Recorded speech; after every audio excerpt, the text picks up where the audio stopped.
Hi friends, నేను మీ సీతా మహాలక్ష్మి. ఈనాటి కథలకి స్వాగతం. ఈరోజు మనం నమ్మకం అనే చందమామ కథని చెప్పుకుందాం. వీరాచారి అనే ఆయన ఘనవైద్యుడు. ఆయన హస్తవాసి మంచిదని అంతా చెప్పుకుంటారు.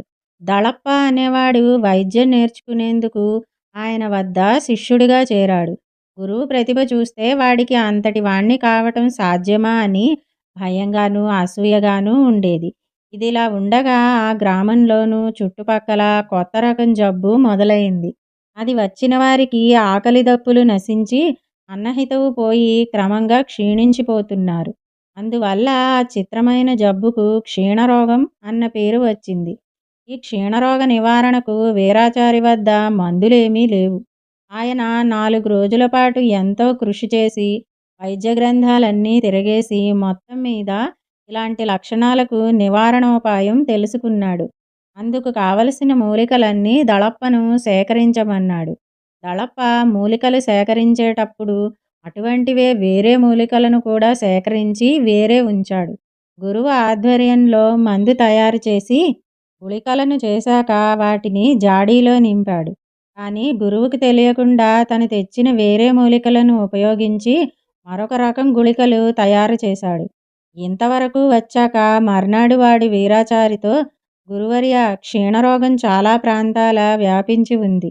మీకు నేను గుళికలు చేసి ఉంచాను. వీటిని ఎలా చేయాలో నాకు తెలిసింది కాబట్టి నేను వైద్యం చేసి ప్రజలను క్షీణరోగం నుంచి కాపాడగలను. ఇప్పుడు వైద్యం ప్రారంభిస్తే నా కోసం వచ్చే రోగుల సంఖ్య ఎక్కువగా ఉంటుంది. మంచి పేరు వస్తుంది. తమరి దీవెనలు కావాలి అన్నాడు.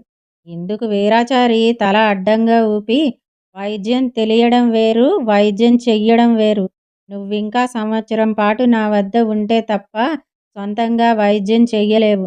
అప్పుడైనా ముందుగా చిన్న చిన్న జబ్బులతో ప్రారంభించాలి. క్షీణరోగం ఎంతో ప్రమాదకరమైనది. మందు తెలిసినంత మాత్రాన అంత కఠినమైన జబ్బుకు వైద్యం ప్రారంభిస్తూ వైద్యుడిగా నువ్వు మంచి పేరు తెచ్చుకోలేవు అని చెప్పాడు. దళప్ప గురువు మాటలను కాదనలేదు. కానీ క్షీణరోగం ప్రబలంగా ఉండడం వల్ల వైద్య వృత్తి ప్రారంభించడానికి అదే అపూర్వ అవకాశమని, మళ్ళీ అలాంటి అవకాశం రాదని ప్రాధేయపడ్డాడు. వీరాచారి వాడి మీద జాలిపడి, అయితే సరే, నువ్వు పొరుగు గ్రామంలో వైద్య వృత్తి ప్రారంభించు. క్షీణరోగానికి మనం చేసిన గుళికల వల్ల రోగికి మొదటి రోజు భరించలేని బాధ కలుగుతుంది. ఆ విషయం ముందుగా హెచ్చరిస్తే రోగి భయపడతాడు కాబట్టి చెప్పకూడదు. రోగి బాధ భరించలేకపోతే మందు మారుస్తున్నానని చెప్పి మళ్ళీ అదే మందు ఇవ్వాలి. రోగికి 10 రోజుల పాటు రకరకాల బాధలు రావచ్చు. అయినా రోగిని తృప్తిపరచడానికి మందు మారుస్తున్నట్లు అబద్ధం చెబుతూ అవే గుళికలు ఇస్తూ ఉండాలి. 2 వారాల్లో వ్యాధి తప్పక నయమవుతుంది. అయితే అంతకాలం నేర్పుగా, ఓర్పుగా రోగులను ఆకట్టుకోవాలి అంటూ చిట్కాలు చెప్పాడు. ఈ వింత వ్యాధికి మందు ఉన్నా కొత్త వైద్యులు రోగులను ఆకట్టుకోవడం కష్టం. అందుకని దళప్ప ఒక ఉపాయం పన్నాడు. వాడు బయలుదేరే ముందు అసలు గుళికలను తను తీసుకుని నకిలీ గుళికలను గురువు వద్ద ఉంచాడు. నకిలీ గుళికల వల్ల రోగులకు వ్యాధి నయం కాదు. అందువల్ల ఆయనకు చెడ్డ పేరు వస్తుంది. క్రమంగా తనకు మంచి పేరు వస్తుంది. ఇలా ఆలోచించి దళప్ప పొరుగురు చేరుకుని క్షీణరోగ నిపుణుడిగా తనకై తాను చెప్పుకుని వైద్యం ప్రారంభించాడు. ఆ ఊళ్ళో జబ్బుతో బాధపడుతున్న వాళ్ళు 100 మందికి పైగా ఉన్నారు. కానీ వాళ్ళల్లో 2 మాత్రం దళప్ప వద్దకు వైద్యం కోసం వచ్చారు. వాడిచ్చిన గుళిక మింగగానే మర్నాటికల్లా 2కి భరించలేనంతగా కడుపు నొప్పి వచ్చింది. దళప్ప రోగుల ఇంటికి వెళ్ళి భయపడవద్దని, మందు మారుస్తానని, ఎలాంటి ఇబ్బంది వచ్చినా 2 వారాల పాటు తన మందు భరించమని, అప్పటికీ తన వైద్యం పనిచేయకపోతే ఊరు విడిచిపోతానని నచ్చజెప్పాడు. రోగులు సరేనన్నారు. కానీ రోజుకొక రకంగా వాళ్ళు బాధపడుతుంటే ఇంకెవ్వరూ దళప్ప వద్దకు వైద్యానికి రాలేదు. ఈలోగా పొరుగురి వీరాచారి క్షీణరోగానికి వైద్యం ప్రారంభించినట్టు ఆ ఊరుకు కబురు చేరింది. వెంటనే కొందరు వీరాచారి దగ్గరకు ప్రయాణమైతే దళప్ప వాళ్లను వారిస్తూ, ఆ వీరాచారికి కూడా క్షీణరోగం విషయంలో మాత్రం నాకంటే ఎక్కువేమీ తెలియదు. అక్కడికి వెళ్ళినా ప్రయోజనం ఉండదు అని చెప్పి చూశాడు. అయినా వీరాచారి వద్దకు వెళ్ళదలిచిన వారు వెళ్ళనే వెళ్ళారు. రోగం నయం కాకపోతే వాళ్ళకే బుద్ధి వస్తుంది అని దళప్ప తనలో తాను నవ్వుకుని గుళికల విషయంలో తను చేసిన పనికి మనసులోనే మురిసిపోయాడు. అయితే వాడు ఊహించిన దానికి భిన్నంగా 4 రోజుల్లోనే వీరాచారి వద్దకు వెళ్ళిన వాళ్ళు క్షేమంగా తిరిగి వచ్చారు. వాళ్ళకి జబ్బు 3 రోజుల్లోనే పూర్తిగా తగ్గిపోయిందట. శరీరంలో ఎలాంటి బాధ కలగలేదట. ఇది చూసి అంతవరకు దళప్పతో వైద్యం చేయించుకుంటున్న వాళ్ళు కూడా తమకు కాస్త గుణం కనిపిస్తున్నా పట్టించుకోకుండా వీరాచారి వద్దకు వెళ్ళిపోయారు. ఇలా జరుగుతుందని ఊహించని దళప్ప కోపం పట్టలేక తను బయలుదేరి వీరాచారి ఇంటికి వెళ్ళాడు. ఆ సమయంలో వీరాచారి ఇల్లు రోగులతో కిటకిటలాడుతూ ఉండడం వల్ల దళప్పకు ఆయనతో మాట్లాడడం సాధ్యపడలేదు. బాగా చీకటి పడే వరకు వేచి ఉండి రోగులందరూ వెళ్ళిపోయాక వాడు గురువును పలకరించి తమరు నాకు చాలా అన్యాయం చేశారు అన్నాడు. వీరాచారి ఆశ్చర్యపడి దళప్పతో నేను నీకు అన్యాయం చేశానా? ఏమన్యాయం చేశాను అని అడిగాడు. క్షీణరోగం తగ్గడానికి 2 వారాలు పట్టే మందు నాకు చెప్పారు. అది కూడా కొద్ది రోజులు రోగిని తీవ్రంగా బాధపెట్టే విధంగా. మీరేమో సునాయాసంగా 3 రోజుల్లో జబ్బుని తగ్గించే మందును వాడారు. అందువల్ల రోగులెవరూ నా వద్దకు రావడం లేదు అన్నాడు దళప్ప.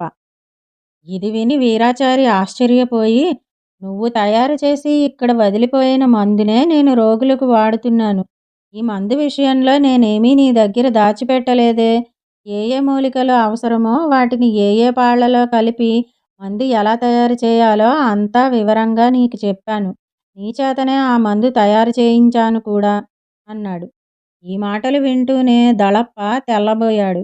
అంటే తెలియకుండా తను చేసిన మందు వీరాచారి మందు కంటే గొప్పదన్నమాట.